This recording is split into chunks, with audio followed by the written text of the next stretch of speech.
આપણે શ્રાદ્ધ કરવું જોઈએ કે ન કરવું જોઈએ, અને કરવું જોઈએ તો કઈ રીતે કરવું જોઈએ, શું કાગડા થઈને આપણા પૂર્વજો આવે છે, તે બધું જાણવા માટે આપણે વિડીયોને જોઈએ. વિડીયોમાં નમસ્કાર દોસ્તો, આજે આપણે વાત કરશું શ્રાદ્ધ બાબતની. કેમ કે અત્યારે શ્રાદ્ધનો મહિનો ચાલે છે, તો આપણે એના વિશે થોડુંક જાણીએ. તો શ્રાદ્ધ, આપણી સંસ્કૃતિમાં શ્રાદ્ધનું શું મહત્ત્વ છે, શું શ્રાદ્ધ કરવું જોઈએ, કેમ કરવું જોઈએ, તો તેના વિશે થોડુંક જાણીએ. વર્ષો પહેલાં આપણા ગુજરી ગયેલા પિતૃ શ્રાદ્ધનું ભોજન તેને કઈ રીતે મળે, તો તે શું કાગડો બનીને ઘરની છત પર શું ખીર રોટલી ખાવા આવે છે, તો તે બધી વાતો આજે આપણે આ વિડીયોના માધ્યમથી જાણીએ. દોસ્તો,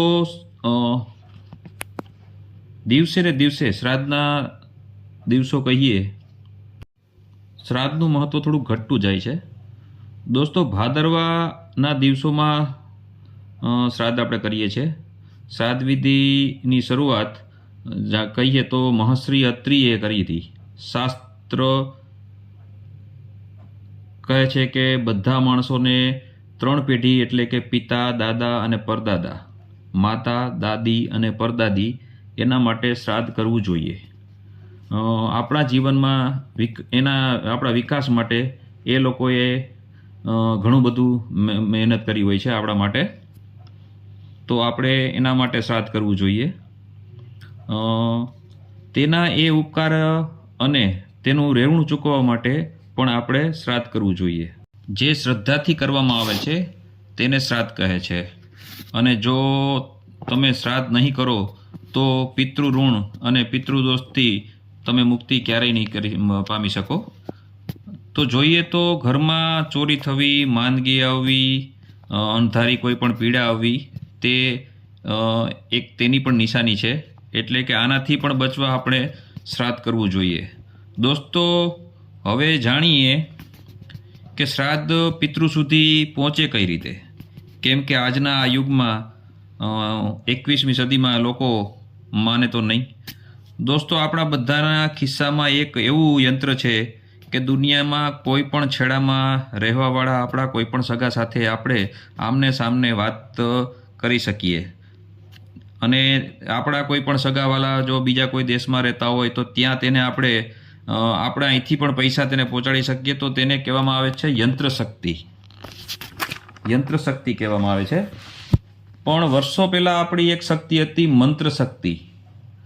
તે પૂરી શ્રદ્ધાથી પિતૃ સુધી પહોંચી જાય છે. આપણા મંત્રોમાં એવી એક તાકાત હતી.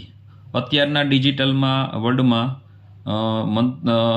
યંત્ર શક્તિ કામ કરે છે, તેમજ વર્ષો પહેલાં મંત્ર શક્તિ કામ કરતી હતી. હવે દોસ્તો, વાત રહી કે આપણા પૂર્વજો કાગડો બનીને આવવાની વાત જે છે કે શું કાગડો બનીને આપણા પૂર્વજો આવે છે. દોસ્તો, કાગડો એક એવું પક્ષી છે જે 24 કલાક ઓક્સિજન આપવાવાળા ઝાડ એટલે કે વડ અને પીપળો, આ બંને ન જન્મનું મૂળ કારણ છે. એનું કારણ છે કે આ બંનેના તમે ક્યારેય બીજ નહીં જોયા હોય. આના પર લાગનાર ફળ કાગડો ખાય છે અને તેના પેટમાં જઈ અને તેની પ્રોસેસ થાય છે, અને તે જ્યાં જ્યાં શૌચ કરે છે ત્યાં ત્યાં વૃક્ષનું નિર્માણ થાય છે. કુદરતે આ પાવર કાગડામાં વધારે આપી છે.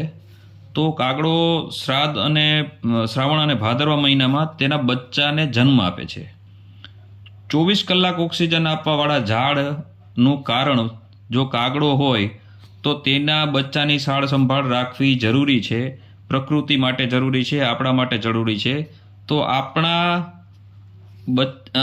આપણે એવી એક નિર્માણ કર્યું હતું ઋષિમુનિઓએ કે શ્રાદ્ધના મહિનામાં ઘરની છત પર ખીર કે રોટલી કે પૂરી રાખી તેના બચ્ચાઓનું જીવનનું સાર સંભાળ રાખવા માટે આ યોજના બનાવી હતી. પણ પછી થયું એવું કે સાલ દર બદર આપણે જેમ જેમ સાલ આગળ વધતા ગયા તો ગતાનું ગતિ તેની પાછળનું કારણ શું છે તે ભૂલવા લાગ્યા, અને ક્રિયા રહી ગઈ અને હેતુ ચાલ્યો ગયો. પછી કાગડાને જ બધા પિતૃ માનવા લાગ્યા. દોસ્તો, આપણે આપણા બાળકોને જો સાચું કારણ સમજાવી નહીં શકીએ તો કાલ સવારે આવતા વર્ષોમાં આપણા બાળકોને કોઈ પૂછશે કે તમારા દાદાનું નામ શું હતું, તો દોસ્તો તે આપણે કાગડો કહેશે કે મારા પૂર્વજો કાગડા હતા, એટલે કે મારા દાદાનું નામ કાગડો હતો. તો દોસ્તો, આ હતી આવી કંઈક કહાની. દોસ્તો, શ્રાદ્ધના દિવસે આપણે પૂર્વજો અને ઋષિ મુનિઓને યાદ કરતા રહેવું જોઈએ. બ્રાહ્મણ, ગાય કે ભૂખ્યાને ભોજન કરાવવું જોઈએ અને તેને મળેલી તૃપ્તિ આપણા પૂર્વજો સુધી પહોંચે તેવું માની અને આપણે શ્રાદ્ધ કરવું જોઈએ. તો તમને કદાચ શ્રાદ્ધ વિશે આટલા વસ્તુમાં સમજાઈ ગયું હશે. તો જય દાસારામ.